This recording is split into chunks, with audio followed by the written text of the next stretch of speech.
নমস্কার, আমি পবিত্র। আজ স্ট্রেঞ্জ ফিনোমেননে আপনাদের জন্য থাকছে চার্লস ডিকেন্সের লেখা একটি ছোট গল্প। গল্পের নাম দ্য ব্ল্যাক ভেল। গল্পের অনুবাদ মোহনা দেবরায়। গল্প পাঠে রক্তিম। শুরু হচ্ছে দ্য ব্ল্যাক ভেল।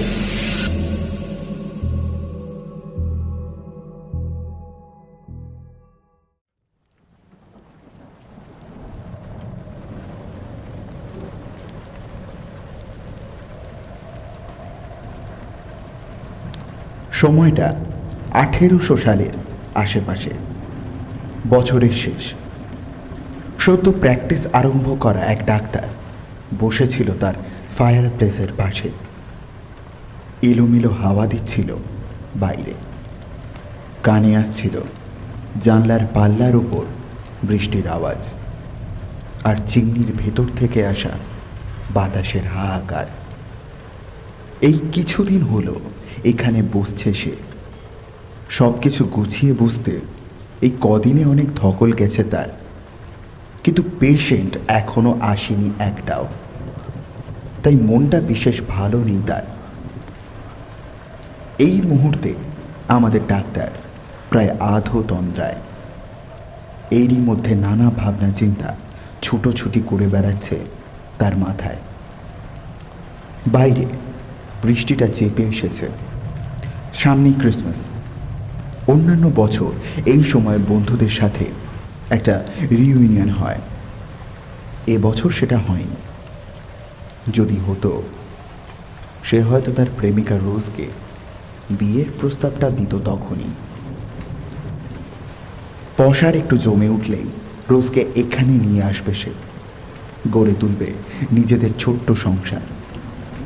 এই ফায়ার প্লেসের ধারেই কাটবে দুজনের সন্ধেটা। কাজ করার নতুন উদ্যমও পাবে সে। কিন্তু কোনো রোগী কি আসবে আদেও? আচ্ছা, যদি এমন হয় কোনো দিনই তার কাছে কোনো রোগী এলো না, কি হবে তাহলে? এই সব ভাবতে ভাবতে একসময় ঘুমের কোলে ঢলে পড়ে ডাক্তার। ঘুমিয়ে ঘুমিয়ে রোজেরই স্বপ্ন দেখে সে। তার পারফিউমের হালকা গন্ধ পায়, তার কাঁধে নরম হাতের স্পর্শ। ঘুমটা ভেঙে যায় হঠাৎ। সত্যি সত্যি একটা হাত স্পর্শ করেছে তার কাঁধ, কিন্তু সেটা তার প্রেমিকার ছোট্ট নরম হাতটা নয়। 5 মাস খাটে যে স্বাস্থ্যবান ছেলেটা, তার হাত। মাসে 1 সিলিং আর দিনের খাবারের বিনিময়ে ওষুধ আর চিঠিপত্র নিয়ে যাতায়াত করার জন্য রাখা হয়েছে তাকে। অবশ্য এখনো পর্যন্ত তাকে কোনো কাজে লাগেনি। একজন মহিলা এসেছেন স্যার। সামান্য ঝাঁকুনি দিয়ে ডাক্তারকে ঘুম থেকে তুলতে তুলতে ফিসফিস করে বলে সে। কই কই কোথায়? একটু উত্তেজিত গলায় বলে আমাদের ডাক্তার। এতক্ষণ রোজের কথা ভাবতে ভাবতে তার আচমকা মনে হয় হয়তো রোজই এসেছে। ওই যে স্যার, ওই যে, বলে কাচের দরজার দিকে আঙুল দেখায় ছেলেটা। প্রথম খদ্দের দেখে তার গলায় যে খুশির ভাব থাকার কথা ছিল, তার বিন্দু মাত্র সেখানে উপস্থিত নেই। বরং যেটা আছে সেটা খানিকটা ভয় আর খানিকটা বিস্ময়। ডাক্তার নিজেও চমকে যায় দরজার আগন্তুকের দিকে তাকিয়ে। একজন অস্বাভাবিক লম্বা মহিলা দরজার এত কাছে দাঁড়িয়ে আছেন যে মনে হয় মুখটা আরেকটু হলেই কাঁচের গায়ে ঠেকবে। মাথা থেকে পা অবধি কালো পোশাকে ঢাকা, এমনকি মুখের ওপরেও একটা কালো ওড়না। তবু সেটার দিকে তাকিয়েই ডাক্তারের মনে হয় তার ভেতর থেকে একজোড়া চোখ তীক্ষ্ণ দৃষ্টিতে চেয়ে আছে তার দিকে। পাথরের মূর্তির মতো দাঁড়িয়ে আছেন আগন্তুক। ডাক্তার যে তার দিকে ফিরেছে তাতে তার চেহারায় কোনো ভাবান্তর চোখে পড়ে না। আপনি কি কোনো দরকারে এখানে এসেছেন? দরজাটা খুলতে খুলতে প্রশ্ন করে ডাক্তার। দরজাটা ভেতর দিকে খোলে, কাজেই ভদ্র মহিলাকে নড়তে হয় না। ডাক্তারের প্রশ্নের উত্তরেই প্রথম প্রাণের আভাস দেখা দেয় মহিলার মধ্যে। মাথাটা সামান্য নাড়ান তিনি। প্লিজ ভেতরে আসুন। ভদ্র মহিলা ঢোকেন, তারপর ছেলেটার দিকে তাকিয়ে একটু ইতস্তত করে। বিব্রত হয়ে পড়ে আমাদের ডাক্তার। ভদ্র মহিলা চাইছেন ছেলেটা বেরিয়ে যাক, কিন্তু একা এই মহিলার মুখোমুখি বসতেও প্রচণ্ড অস্বস্তি হচ্ছে তার। ছেলেটার চোখ ততক্ষণে প্রায় কপালের কাছে উঠে গেছে। টম, একটু বাইরে অপেক্ষা করো, পর্দা টেনে দরজাটা ভেজিয়ে দিয়ে যাও। শান্ত গলায় বলে ডাক্তার। ছেলেটা আস্তে আস্তে বেরিয়ে পাশের ঘরে চলে যায়, দরজাটা বন্ধ করে দেয়, আর সঙ্গে সঙ্গেই একটা চোখ রাখে চাবির ফুটোর উপর। আগুনের ধারে একটা চেয়ার এগিয়ে দেন ডাক্তার। ইশারায় বসতে বলেন ভদ্রমহিলাকে। তার দীর্ঘকায়ের চেহারাটা আস্তে আস্তে এগিয়ে যায় সেটার দিকে। তার কালো রঙের পোশাকের উপর আগুনের আলো চিকচিক করে ওঠে। সেই পোশাকের পায়ের কাছে চোখে পড়ে পুরু জলকাদার আস্তরণ। আপনি একেবারে ভিজে গেছেন দেখছি। হ্যাঁ, তা গেছি। আপনি কি অসুস্থ? হ্যাঁ হ্যাঁ ডাক্তারবাবু, আমি খুবই অসুস্থ। তবে আমার শরীরে কিছু হয়নি, কেবল মনে। আমি আজ নিজের জন্য আপনার কাছে আসিনি। যদি আমার নিজের কোনো অসুখ হতো, এই দুর্যোগের রাতে আমি আপনার কাছে ছুটে আসতাম না। নিজেই চুপচাপ ঘরে শুয়ে থাকতাম, মৃত্যুর প্রতীক্ষা করতাম, প্রার্থনা করতাম। কিন্তু কিন্তু আরেকজনের জন্য আপনার সাহায্য আমার দরকার ডাক্তারবাবু। আমি জানি হয়তো এভাবে ছুটে আসাটা পাগলামি হচ্ছে, কিন্তু বিশ্বাস করুন, দীর্ঘদিন ধরে এই ভাবনাটা আমার মাথা থেকে বেরোচ্ছে না। জানি জানি ওর সমস্ত সাহায্যের ঊর্ধ্বে, তবু একবার চেষ্টা করে দেখব না। এইভাবে ওকে কবরে যেতে দেব? ভাবতেই আমার রক্ত ঠান্ডা হয়ে যাচ্ছে ডাক্তারবাবু। তার কথার মুড়িয়া ভাবটা ভেতর ভেতর নাড়িয়ে দেয় ডাক্তারকে। এই পেশায় সে নতুন। মানুষের দুঃখ যন্ত্রণা এখনো তত বেশি দেখার দুর্ভাগ্য হয়নি তার। তার মনটা এখনো নরম। আপনি যেভাবে বর্ণনা করছেন, ঘটনা যদি সেরকম হয়, তাহলে এক মুহূর্ত অপচয় করা ঠিক হবে না। আমাকে এক্ষুনি যেতে হবে আপনার সঙ্গে। কিন্তু আপনি আগে ডাক্তারের পরামর্শ নেননি কেন? আগে নিয়ে কোনো লাভ ছিল না ডাক্তারবাবু। সত্যি বলতে এই মুহূর্তে কোনো লাভ নেই। বলতে বলতে হাত দুটো জড়ো করেন মহিলা। ডাক্তার কিছুক্ষণ নির্বাক দৃষ্টিতে চেয়ে থাকে তার মুখের কালো ওড়নাটার দিকে। পড়ার চেষ্টা করে তার নিচের অভিব্যক্তিগুলো, কিন্তু কিছুই ধরা দেয় না। নরম গলায় সে বলে, আপনি নিজেও অসুস্থ, হয়তো সেটা আপনি এখনো জানেন না। উত্তেজনা, ক্লান্তি, এগুলো ভেতরে ভেতরে আপনাকে জরাগ্রস্ত করে তুলছে। এটা খেয়ে নিন। বলে জলের গ্লাসটা এগিয়ে দেয় ডাক্তার। তারপর আবার বলে, তারপর একটু সুস্থির হয়ে আমাকে বলুন, এই যে মানুষটির কথা আপনি বলছেন, এর অসুখটা ঠিক কি? পুরোটা না শুনলে আমি বুঝতে পারবো না বিষয়টা। আপনার সঙ্গে যাওয়ার প্রয়োজন আছে কিনা সেটাও তারপরেই বিবেচ্য। গ্লাসটা তুলে মুখের কাছ অবধি নিয়ে যান মহিলা, কিন্তু ওড়নার কাছ থেকে বাধা আসতে আবার নামিয়ে রাখেন সেটা। তারপর হঠাৎই কান্নায় ভেঙে পড়েন। ফোঁপাতে ফোঁপাতে তিনি বলেন, আমি জানি আমার কথাগুলো পাগলের প্রলাপ ছাড়া আর কিচ্ছু মনে হচ্ছে না। এ কথা এর আগেও আমাকে অনেকে বলেছে। আপনার চেয়েও অনেক অনেক কঠিন রুক্ষভাবে বলেছে। লোকে বলে জীবনের শেষ যত এগিয়ে আসে জীবন ততই প্রিয় হয়ে ওঠে মানুষের কাছে। হয়তো হয়তো একাকিত্ব বাড়ে, বিচ্ছেদের যন্ত্রণা বাড়ে, তবু আঁকড়ে থাকতে ইচ্ছে করে এই জীবনটাকে। কিন্তু বিশ্বাস করুন স্যার, যদিও আমি জানি আমার জীবনের আর বেশি বছর বাকি নেই, তবু যেটুকু আছে আমি হাসি মুখে সেটা উৎসর্গ করে দেব। একবার একবার ভাববো না পর্যন্ত, যদি শুধু যদি আমি যা জানি তা আমার উত্তপ্ত মস্তিষ্কের কল্পনা হয়। যার কথা আমি বলছি কাল সকালে সে সমস্ত মানুষের সাহায্যের বাইরে চলে যাবে। যদিও এই মুহূর্তে ভয়ানক বিপদে সে রয়েছে, কিন্তু তবু এখন আপনি তাকে কোনোভাবেই সাহায্য করতে পারবেন না। আমরা কেউই পারবো না।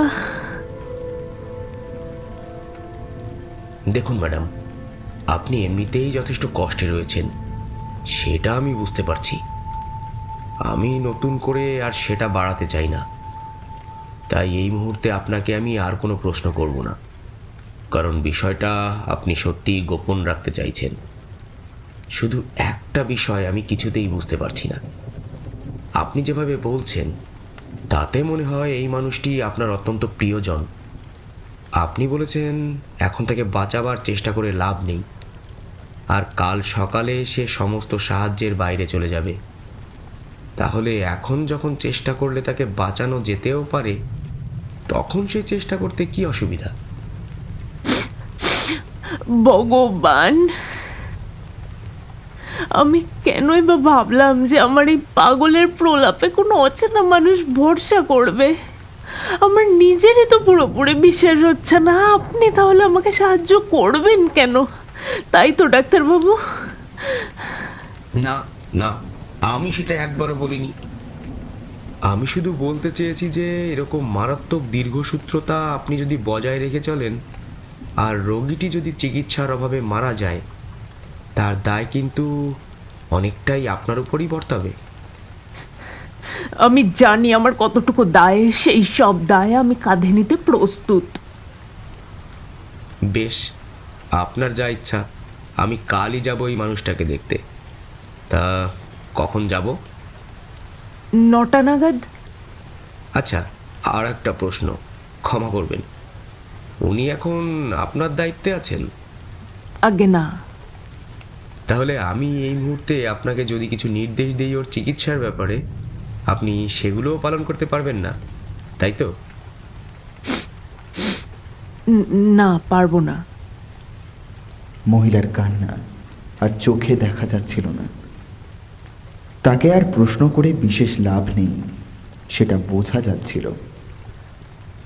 তাই আর কিছু জিজ্ঞেস করে তাকে বিরক্ত করে না ডাক্তার, শুধু বলে, আপনি চিন্তা করবেন না, কাল আমি আসব, ঠিকানাটা বুঝিয়ে দিয়ে যান।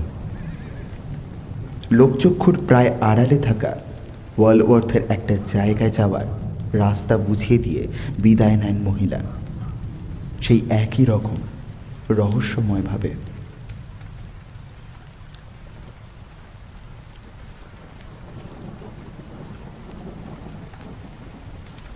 সারা রাত ভালো করে ঘুম আসে না ডাক্তারের। মহিলার আচার আচরণ এবং বক্তব্য এতটাই অদ্ভুত এবং অসঙ্গতিপূর্ণ যে মাথা থেকে কিছুতেই বেরোতে চায় না। অনেক সময় মানুষ আগে থেকে মৃত্যুর পূর্বাভাস পায়। বিজ্ঞান এখনো এই বিষয়টা ব্যাখ্যা করতে পারেনি। এই ব্যাপারটা ঠিক সেরকমই কিছু নয় তো? কিন্তু তারপরেই মনে পড়ে আজ পর্যন্ত যতগুলো এরকম ঘটনা দেখা গেছে, সেগুলোর প্রত্যেকটাতেই মানুষ নিজের মৃত্যুর আভাস পেয়েছে, অন্য কারণ নয়। কিন্তু ইনি তো সম্পূর্ণ অন্য একজনের কথা বললেন। তাহলে আর তাছাড়া যেরকম মরিয়া হয়ে ভদ্রমহিলা এসেছিলেন, শুধু একটা দুঃস্বপ্ন কিংবা অলৌকিক প্রত্যক্ষ মানুষকে ততটা মরিয়া করে তোলে না। কিছু তো ব্যাপার আছে। এমন হতে পারে যে হয়তো সেই লোকটিকে কাল সকালে খুন করা হবে।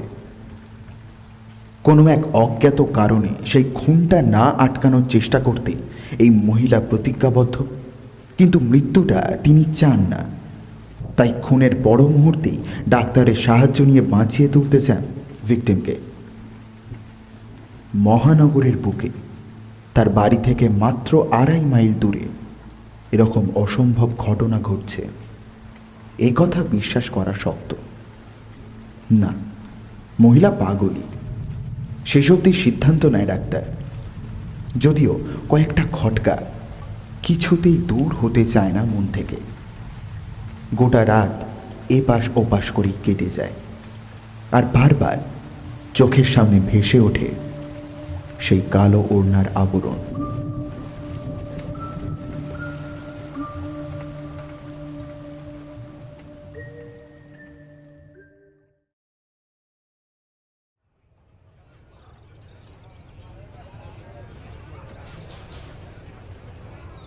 ওয়ালওয়ার্থের এই জায়গাটা মূল শহর থেকে প্রায় বিচ্ছিন্ন, একটা বস্তি অঞ্চল বলা যায়।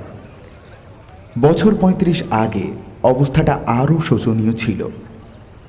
তখন দেখে একটা আবর্জনা স্তূপ ছাড়া কিছুই মনে হতো না।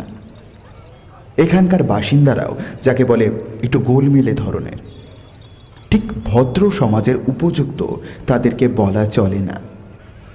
তাদের বেশিরভাগই পয়সার অভাবে বাধ্য হয় এখানে থাকতে, আর কেউ কেউ এসে এখানে থাকে একাকিত্বের সন্ধানে। বাড়িগুলোর গড়ন অবস্থান সবই বেখাপ্পা ধরনের, যেন স্রেফ গজিয়ে উঠেছে এখানে সেখানে। চারপাশটা দেখতে দেখতে হেঁটে চলে ডাক্তার। মনে বল আসছে না মোটে, বরং দুশ্চিন্তা আর অবসাদের ভাবটা যেন চেপে বসছে। বড় রাস্তা থেকে নেমে একটা জলা জলা জায়গার মধ্যে দিয়ে পথ, মাঝে মধ্যে শাখা প্রশাখার মতো বেরিয়েছে গলিগুঁজি। পথের ধারে কয়েকটা বাড়ি যত্নের অভাবে প্রায় ভেঙে পড়েছে। এখানে ওখানে গত রাতের বৃষ্টির জমা জল। দু একটা বাগান ঘেরা সামার হাউসের নামে প্রহসনও চোখে পড়ে। সেই বাগানের চারপাশে ভাঙা বেড়া মেরামত করা হয়েছে আশেপাশে বাগান থেকে চুরি করা কাঠ দিয়ে। মাঝে মধ্যে হয়তো কোনো বাড়ির দরজায় দেখা যায় মলিন পোশাক পরা 2-1 মহিলাকে। তাদের কেউ বেরিয়েছে হাতের আবর্জনা নর্দমায় ফেলতে, কেউ বা কোনো দুষ্টু বাচ্চাকে টেনে ঘরে নিয়ে আসতে। সব মিলিয়ে একটা ভিজে ভিজে কুয়াশা ঘেরা বিষাদময় পরিবেশ। অবশেষে একে ওকে তাকে জিজ্ঞেস করতে করতে একটা বাড়ির সামনে এসে দাঁড়ায় আমাদের ডাক্তার। ফেলে আসা বাড়িগুলোর চাইতেও যেন বেশি অবসাদগ্রস্ত এর চেহারা। বাড়িটা দোতলা, ওপরের ঘরের জানলায় পর্দা টানা, নিচের ঘরের জানলার পাল্লাগুলো ভেজানো কিন্তু বন্ধ নয় ভেতর থেকে। গলির এক প্রান্তে একলা প্রহরীর মতো দাঁড়িয়ে আছে বাড়িটা। আশেপাশে আর কোনো বসবাসের চিহ্ন নেই। নক করার আগে কয়েক মুহূর্ত থমকায় ডাক্তার। যে সময়ের কথা হচ্ছে, লন্ডনের পুলিশ প্রশাসন তখন আজকের মতো সক্রিয় ছিল না। নগর পরিকল্পনাতেও খামতি ছিল প্রচুর। অর্ধেক রাস্তাতেই আলো ছিল না ঠিক মতো। এমনকি লন্ডনের ব্যস্ততম পথগুলোতেও সরকারি আলোর রীতিমতো অভাব ছিল। আর এই সব জায়গার তো কথাই নেই, শুধু চাঁদ আর তারার আলোর ভরসাতেই পড়ে থাকে এই রাস্তাগুলো। আর তাই স্বাভাবিকভাবেই এখানে অসামাজিক কাজকর্মের কোনো লাগাম নেই। দুষ্কৃতীরাও জানে এখানে অপকর্ম করলেও তাদের ধরার কেউ নেই। যাই হোক, সে সামান্য একটু ইতস্তত করে দরজায় নক করার আগে, তারপর সেটা ঝেড়ে ফেলে, কড়া নাড়ে। সঙ্গে সঙ্গে দরজার ওপাশে একটা চাপা ফিসফিসানির আওয়াজ পাওয়া যায়, যেন কেউ করিডোরের প্রান্তে দাঁড়িয়ে উপরে ল্যান্ডিংয়ের কারোর সঙ্গে কথা বলছে। তারপরে কাঠের মচমচে ফ্লোরের ওপর শোনা যায় ভারী বুটের শব্দ। দরজার ছিটকিনিটা খোলা হয় ভেতর থেকে। তার ওই প্রান্তে দাঁড়িয়ে একটা লোক। লোকটা লম্বা, মাথায় কালো চুল, আর মুখটা অস্বাভাবিক ফ্যাকাশে। ভেতরে আসুন স্যার। বলে ওঠে লোকটা। তারপর দরজাটা বন্ধ করে ডাক্তারকে নিয়ে এগিয়ে চলে প্যাসেজের শেষে বৈঠকখানার দিকে। দেরি করে ফেলিনি তো? না, বরং একটু তাড়াতাড়ি হয়ে গেছে। ভীষণ অবাক লাগে ডাক্তারের। সেই সঙ্গে একটু সতর্ক হয়ে যায় সে। চারপাশটা দেখে নেয় সন্দিগ্ধভাবে। মনের অস্বস্তিটাকে কিছুতেই চাপা দিয়ে রাখা যাচ্ছে না। আপনি আপনি এখানে একটু অপেক্ষা করুন স্যার, বেশি না, এই 5 মিনিট। ডাক্তার ঢুকে আসে বৈঠকখানায়। লোকটা বেরিয়ে যায়। ঘরটা ছোট, দুটো সস্তার কাঠের চেয়ার আর টেবিল দিয়ে সাজানো। ফায়ার প্লেসের আগুনটা খোলা, নিভে এসেছে সেটা। তা দিয়ে বড়জোর ঘরের এই ঠান্ডা আবহাওয়ার স্যাঁতস্যাঁতে ভাবটা কিছুটা কমেছে, কিন্তু উত্তাপ বাড়ছে না। জানালার বাইরের কোনো দৃশ্যই মনোরম নয়। জল, কাদা, আবর্জনা এইসবই চোখে পড়ছে। সারা ঘরে খেলা করে বেড়াচ্ছে একটা জলীয় ভাব। দেওয়ালগুলো নোনা ধরা, সেই নোনার দাগ সেকেও ছড়িয়েছে কোনো বিজাতীয় শামুকের মতো। ফায়ারপ্লেসের ধার ঘেঁষে বসে অপেক্ষা করতে থাকে ডাক্তার। কিছুক্ষণ পরেই বাইরে একটা গাড়ির শব্দ শোনা যায়। তারপর সদর দরজাটা খুলে যাওয়ার শব্দ। উৎকণ্ঠ হয়ে ওঠে ডাক্তার। কি হচ্ছে ওদিকে? আওয়াজ শুনে তো মনে হয় 2-3 জন লোক যেন খুব বড়সড় কোনো একটা জিনিসকে ধরাধরি করে নিয়ে আসছে ঘরের মধ্যে। তারপর কানে আসে সেটাকে সিঁড়ি বেয়ে ওপরে নিয়ে যাওয়ার মচমচ শব্দ। 2-3টে পায়ের শব্দ বেরিয়ে যায় বাড়ি থেকে। দরজাটা বন্ধ হয়ে যায় আবার। আরও মিনিট 5 কাটে এইভাবে। ডাক্তার সবে ভাবতে শুরু করেছে এইবার একবার উঠে খোঁজ খবর নেওয়া প্রয়োজন। এমন সময় দরজাটা খুলে যায়। গত রাতের সেই আগন্তুক, সেই একই রকম পোশাক পরা, সেই একই কালো ওড়নায় ঢাকা মুখ। নিঃশব্দ ইশারায় তাকে ডাকেন মানুষটা। ওর এই দীঘল চেহারা, আপাত মস্তক নিজেকে ঢেকে রাখা এবং অদ্ভুত নীরবতা হঠাৎ তাকে মেয়ের বেশে কোনো ছেলে বলে ভুল করায়। কিন্তু না, ওই কালো ওড়নার নিচ থেকে ভেসে আসা ফোপানির শব্দ মুহূর্তে নস্যাৎ করে ফেলে সেই সন্দেহকে। ডাক্তার অনুসরণ করে তাকে। মহিলা তাকে নিয়ে সিঁড়ি বেয়ে ওপরে উঠে আসেন। ওপরের ঘরের খোলা দরজার সামনে দাঁড়িয়ে তাকে আগে ঢুকতে ইশারা করেন তিনি। এই ঘরটাও ছোট, এখানে আলো আরও কম। আসবাবপত্রে দৈন্যের ছাপ স্পষ্ট। সবকটা জানালার পর্দা টানা। যেটুকু সামান্য আলো সেই পর্দার কড়া শাসন বাঁচিয়ে ঘরে এসে ঢুকেছে, তাতে প্রায় কিছুই স্পষ্টভাবে দৃশ্যমান নয়। তাই প্রথমে একটু দিশেহারা হয়ে যায় ডাক্তার, কিন্তু পরক্ষণেই ভদ্র মহিলার আচরণ তাকে দেখিয়ে দেয় যা দেখার জন্য তাকে ডাকা হয়েছে। ছুটে তাকে পাশ কাটিয়ে গিয়ে ঘরের ছোট্ট এক চিলতে খাটটার সামনে হাঁটু গেড়ে বসে পড়েন মহিলা। খাটের উপর সাদা চাদরে ঢাকা একটা মনুষ্য অবয়ব। তার মুখটা শুধু খোলা, একটা পুরুষের মুখ। গলার কাছে চোখে পড়ছে একটা ব্যান্ডেজ। চোখ দুটো বন্ধ। একটা হাত ঝুলছে খাটের পাশে। ডাক্তার আস্তে আস্তে মহিলাকে সরিয়ে দেয়। তারপর লোকটার হাতটা নিজের হাতের মধ্যে ধরে রাখে কিছুক্ষণ, ছেড়ে দিয়ে বলে, ইনি তো মারা গেছেন। ভদ্র মহিলা জোর হাতে উঠে দাঁড়ান। তাকে দেখে মনে হয় এক্ষুনি প্রচণ্ড উত্তেজনায় ফেটে পড়বেন তিনি। মরিয়া রুদ্ধশ্বাস কণ্ঠে তিনি বলে ওঠেন, স্যার স্যার দয়া করে এরকম বলবেন না, আমি সহ্য করতে পারি না। দেখুন না, ভালো করে দেখুন না, মানুষকে তো আগেও মৃত্যু থেকে ফিরিয়ে আনা হয়েছে। হয়তো হয়তো কেউ বুঝতে পারেনি, কিন্তু মানুষটা মরেনি। সঠিক হাতে সঠিক চিকিৎসায় তো তার প্রাণ ফিরে এসেছে।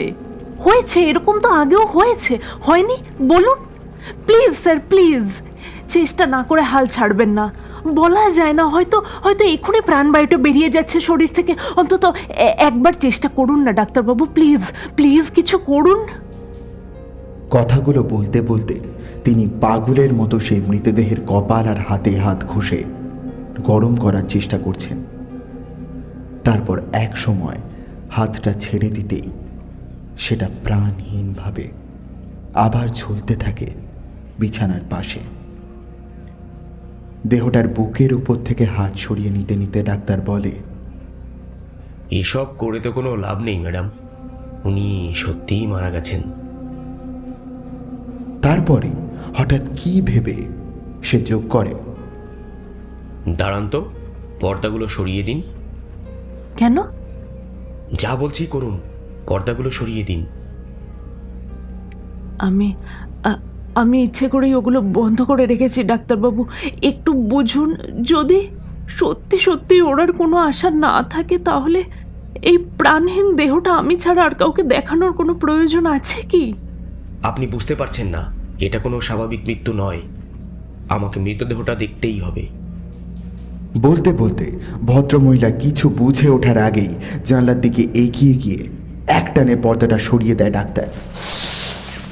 দিনের ঝকঝকে আলো প্রবেশ করে ঘরে। এই দেহে ধস্তাধস্তির চিহ্ন রয়েছে।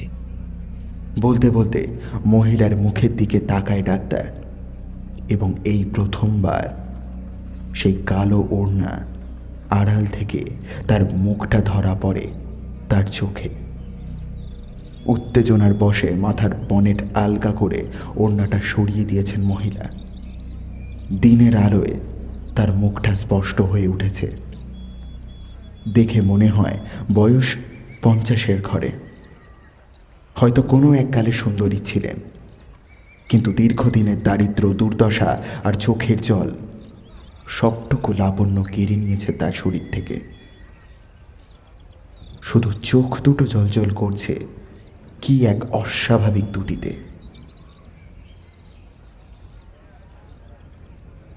এর উপর বল প্রয়োগ করা হয়েছে। খুন করা হয়েছে একে। ভগবান সাক্ষী, ওকে খুনই করা হয়েছে, নৃশংস অমানবিকভাবে খুন করা হয়েছে। উত্তেজনায় মহিলার হাত চেপে ধরে ডাক্তার। কে খুন করলো? ওর গলায় খুনিদের আঘাতের চিহ্নগুলো দেখুন, তারপর আমায় জিজ্ঞেস করবেন। ডাক্তার আবার এগিয়ে যায় বিছানার দিকে। হাঁটু গেড়ে বসে পড়ে মৃতদেহের পাশে। জানালা দিয়ে আসা ঝকঝকে রোদে তার শরীরের কোনো অংশই আর অস্পষ্ট নয়। গলার দাগটাও চোখে পড়ে ডাক্তারের। বের দিয়ে আছে গলার এ প্রান্ত থেকে ও প্রান্ত। ফুলে আছে জায়গাটা। সত্যিটা ছবির মতো ফুটে ওঠে চোখের সামনে। আজ সকালে যাদের ফাঁসি দেওয়া হয়েছে, এ তো তাদের একজন। মহিলা চেয়ে আছেন শূন্য দৃষ্টিতে। সেইভাবেই উত্তর দেন, হ্যাঁ। কিন্তু এটাকে? আমার ছেলে। এইটুকু বলেই মেঝেতে অজ্ঞান হয়ে পড়ে যান সেই মহিলা। গল্পটা খুবই সাধারণ। রোজকার গল্প। একজন সহায় সম্বলহীনা বিধবা মহিলা নিজের সমস্তটুকু দিয়ে মানুষ করেছিলেন ছেলেকে, কিন্তু সেই কুলাঙ্গার ছেলে না মায়ের কথা ভেবেছিল না নিজের। মায়ের দুঃখ, দুর্দশা, প্রার্থনা, চোখের জল, দিনের পর দিন আধপেটা খেয়ে থাকা, কোনো কিছুতেই তাকে প্রথমে উড়নচণ্ডী এবং পরবর্তীকালে দাগী আসামিতে পরিণত হওয়া থেকে আটকাতে পারেনি। তার গল্প শেষ হয়েছে ফাঁসির মঞ্চে। যে অপরাধের জন্য সে অভিযুক্ত ছিল, সেখানে তার দোষরও ছিল আর একজন, কিন্তু প্রমাণের অভাবে সে খালাস পেয়ে যায়। আর তার মা একটু একটু করে এগিয়ে যায় মানসিক বিকারগ্রস্ততার দিকে। এই ঘটনার পর বহু বছর কেটে গেছে। মানুষ ভুলে গেছে এই সামান্য ব্যাপারটা। কেবল যতদিন সেই মহিলা বেঁচে ছিলেন, ডাক্তার রোজ দেখা করে গিয়েছে তার সঙ্গে, তার যত্ন নিয়েছে, চেষ্টা করেছে এই দুরারোগ্য অসুখের অন্তত একটু হলেও উপশম ঘটাতে। চেষ্টা করেছে সেই নির্দোষ দুঃখিনী পাগলিনী মাতৃহৃদয়কে একটু হলেও সান্ত্বনার প্রলেপ দিতে। তার মৃত্যুশয্যাতেও তার পাশেই ছিল সে, এক মনে প্রার্থনা করেছিল। সেই প্রার্থনা কেউ শুনেছিল নিশ্চয়ই। পরবর্তীতে নিজের জীবনে কখনো সুখ শান্তির অভাব হয়নি ডাক্তারের। খ্যাতি, যশ তাও পেয়েছিল বিস্তর, কিন্তু তবু জীবনের শেষ দিন পর্যন্ত যতবারই সেই কালো ওড়না ঢাকা মুখটার কথা মনে পড়ে, তার মনটা ভরে উঠত এক অদ্ভুত নরম সহানুভূতি আর পরিতৃপ্তিতে।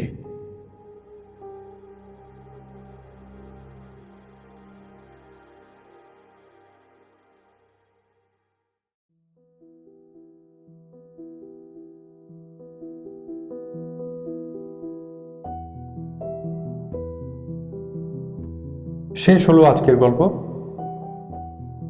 গল্পটি কেমন লাগলো কমেন্ট বক্সে অবশ্যই জানাবেন।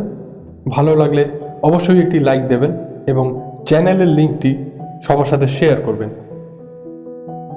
আজ গল্প পাঠে ছিল রক্তিম, ডাক্তারের চরিত্রে নীলাঞ্জন এবং রহস্যময়ী নারীর চরিত্রে অমৃতা। সাউন্ডে ছিল সায়ন এবং পোস্টার ডিজাইনিংয়ে সৌম্যদীপ। ফিরে আসবো খুব তাড়াতাড়ি আরও একটি রোমাঞ্চকর গল্প নিয়ে। ততদিন সবাই খুব ভালো থাকবেন, সঙ্গে থাকবেন। নমস্কার।